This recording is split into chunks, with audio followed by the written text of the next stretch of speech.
Warahmatullahi wabarakatuh. Selamat pagi, selamat datang di channel Saifuddin Azhar. Di sini saya akan membahas tentang penyuluhan pengelolaan sampah dengan konsep 3R dalam mengurangi limbah rumah tangga. Sampah menjadi salah satu permasalahan yang cukup sulit ditangani di Indonesia.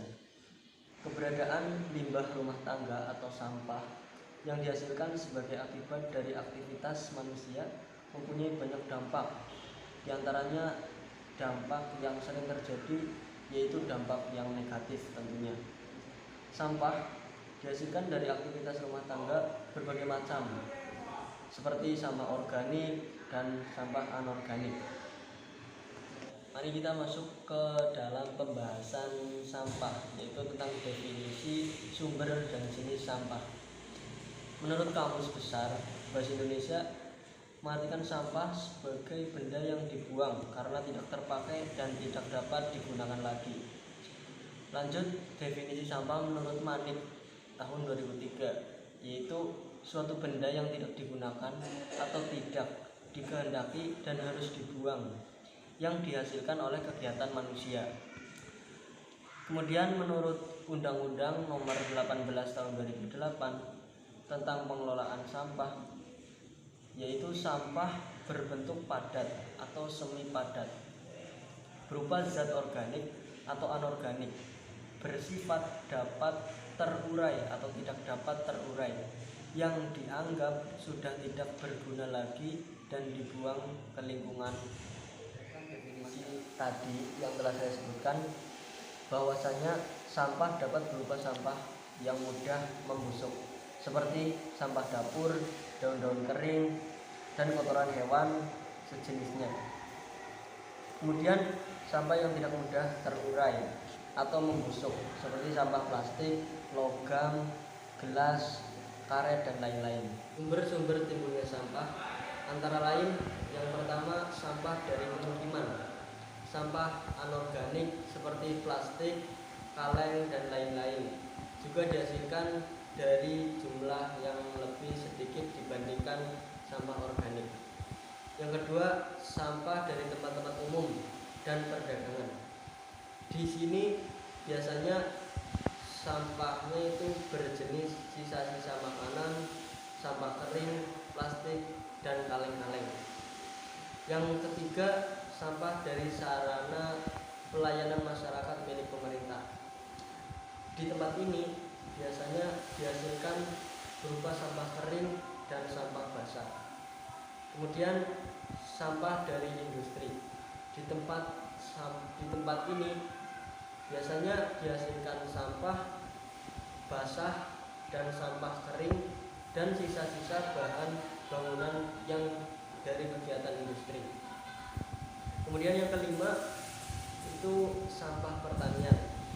Di tempat pertanian ini biasanya dihasilkan umumnya yaitu sampah organik. Masuk ke pengelolaan sampah. Menurut Undang-Undang Nomor 18 Tahun 2008 tentang pengelolaan sampah beserta Peraturan Pemerintah Nomor 81 Tahun 2012 mengamanatkan perlunya perubahan paradigma yang mendasar dalam pengelolaan sampah, yaitu dari paradigma kumpul, angkut, buang menjadi pengelolaan yang bertumpu pada pengurangan dan penanganan sampah. Kegiatan pengurangan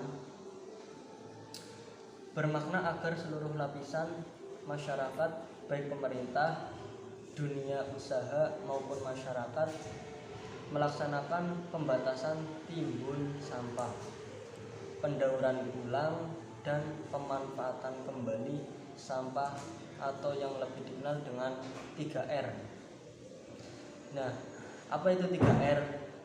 3R di sini yang pertama R reuse atau menggunakan kembali. Maksudnya menggunakan kembali, yaitu menggunakan kembali sampah secara langsung baik untuk fungsi yang sama maupun fungsi yang lain. Contohnya dapat dilakukan di rumah tangga, misalnya penggunaan kembali wadah plastik menjadi wadah plastik baru yang telah dipakai digunakan kembali untuk wadah benda-benda yang lain. Kemudian yang kedua, reduce atau mengurangi, yaitu mengurangi segala sesuatu yang menyebabkan timbulnya sampah. Dalam hal ini dapat dilakukan misalnya dengan menggunakan kantong yang tahan lama untuk belanja kebutuhan sehari-hari, menggunakan produk yang bisa diisi ulang seperti menggunakan tisu diganti dengan serbet agar bisa tahan lama. Kemudian yang ketiga, recycle atau daur ulang, yaitu memanfaatkan kembali sampah setelah mengalami proses pengolahan. Dalam hal ini dapat dikerjakan untuk konsep skala rumah tangga, diantaranya selalu memilih produk atau kemasan yang memiliki tanda bisa didaur ulang. Biasanya ada segitiga tanda panah. Terus pengelolaan sampah dengan konsep 3R ini membutuhkan partisipasi masyarakat sebagai bagian yang sangat penting.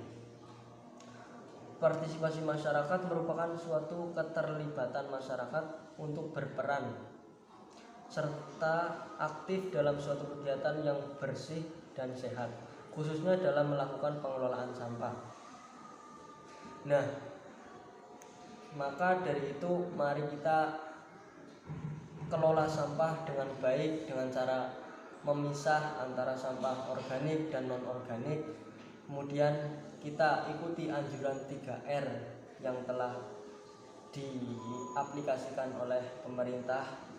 Ya, secara keseluruhan dari yang telah saya sampaikan tadi, mungkin dapat kita simpulkan bahwa penyuluhan pengelolaan sampah dengan konsep 3R dalam mengurangi limbah rumah tangga dapat memberikan dan menambah pengetahuan tentang sampah serta meningkatkan kesadaran masyarakat untuk memilih sampah organik dan anorganik. Penyuluhan pengelolaan sampah dengan konsep 3R dalam mengurangi limbah rumah tangga dapat memberikan dan menambah pengetahuan dalam pengelolaan sampah organik menjadi pupuk kompos dengan bantuan aktivator EM4 dan pengelolaan sampah anorganik menjadi berbagai jenis kerajinan tangan. Ya, mungkin itu yang dapat saya sampaikan. Kurang lebihnya mohon maaf. Billahi taufiq wal hidayah. Wassalamualaikum warahmatullahi wabarakatuh. Dan jangan lupa subscribe, comment, and like channel Saifuddin Azhar. Terima kasih.